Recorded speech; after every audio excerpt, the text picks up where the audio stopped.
जय श्री राम दोस्तों। फाइनली प्राण प्रतिष्ठा के दूसरे दिन यानी 23 जनवरी को मैं गया था अयोध्या रामलला के दर्शन करने के लिए और मैंने प्रभु श्री राम जी के दर्शन 2 बार किए। वो मैंने कैसे किए आगे मैं आपको वीडियो में बताऊंगा। अगर आप भी अयोध्या जाकर भव्य राम मंदिर में रामलला के दर्शन करना चाहते हैं तो आपको ये जानकारी पता होनी चाहिए कि आप भव्य राम मंदिर में दर्शन कैसे कर सकते हैं। मंदिर के अंदर जाने से पहले कौन कौन से नियम लागू है जिनका आपको पालन करना है, दर्शन करने में कितना टाइम लगता है, मंदिर के अंदर फ़ोन अलाउ है या नहीं, डोनेशन कैसे करना है, मंदिर का प्रसाद कहाँ पर मिलता है, लगेज कहाँ पर जमा करवाना होता है, मंदिर प्रांगण में भक्तों के लिए क्या क्या सुविधा उपलब्ध है, ऐसी कंप्लीट इन्फॉर्मेशन आपको इस वीडियो में मिलेगी। और साथ ही मैं आपके साथ में मेरा एक्सपीरियंस भी शेयर करूंगा। अगर आप भी राम मंदिर के दर्शन करना चाहते हैं तो ये वीडियो आपके लिए काफ़ी इन्फॉर्मेटिव होने वाली है, इसीलिए वीडियो को बिना स्किप किए पूरा ज़रूर देखना। वीडियो स्टार्ट करने से पहले अगर आप चैनल पर नए हैं तो चैनल को सब्सक्राइब कर लीजिए, क्योंकि इस चैनल पर आपको ट्रैवल से रिलेटेड ऐसे ही इन्फॉर्मेटिव टूर गाइड वीडियोस देखने को मिलेंगे। और साथ ही कमेंट बॉक्स में जय श्री राम ज़रूर लिखें। राम का नाम लेकर वीडियो को करते हैं शुरू।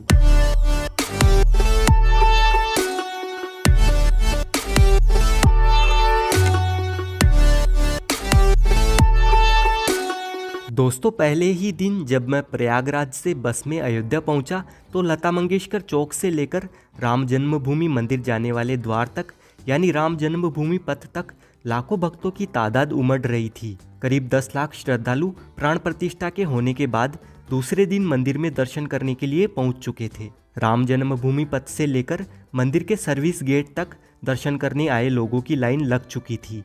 सभी भक्त राममय होकर जय श्री राम के नारे लगाते हुए मंदिर खुलने का इंतजार कर रहे थे, क्योंकि प्राण प्रतिष्ठा वाले दिन रात 11 बजे मंदिर को बंद कर दिया गया था।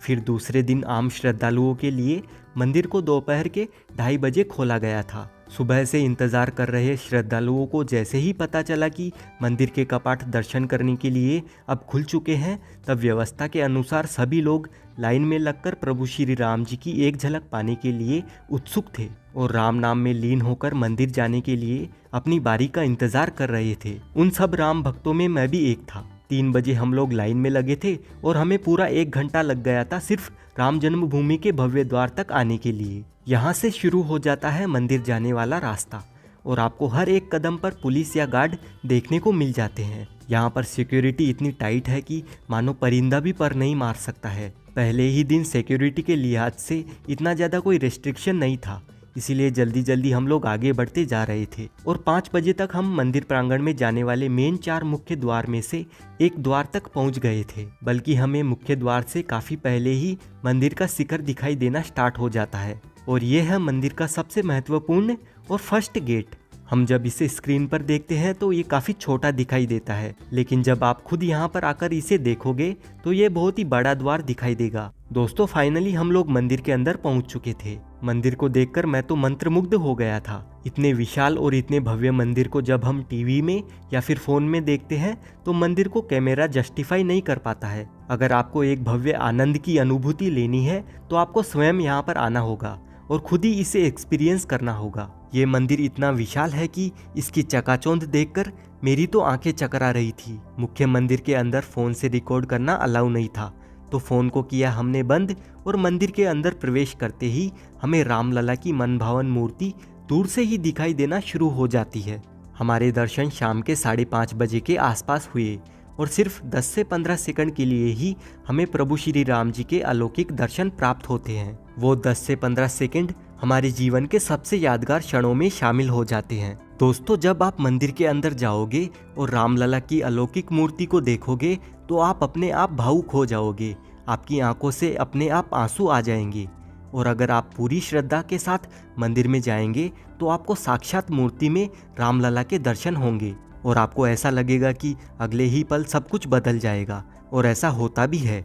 जब आप दर्शन करके मंदिर के बाहर आ जाते हो तो आपके साथ में एक पॉजिटिव वाइब रह जाती है और ऐसा लगता है कि एक बार और प्रभु के दर्शन मिल जाते तो बेहतर होगा। और ऐसा ही मेरे साथ हुआ। मैं एक बार और दर्शन करने के लिए लाइन में लग गया था, लेकिन देर काफ़ी ज़्यादा हो गई थी और मुझे नाइट स्टे करने के लिए होटल भी देखनी थी, क्योंकि दूसरे दिन का प्लान मेरा अयोध्या घूमने का था।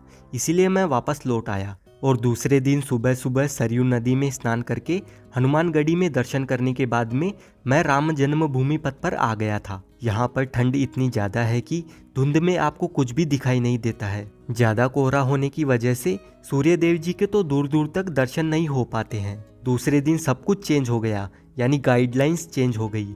मंदिर ट्रस्ट की ओर से दर्शन करने के लिए काफ़ी सारे बदलाव और नियम लागू कर दिए गए थे।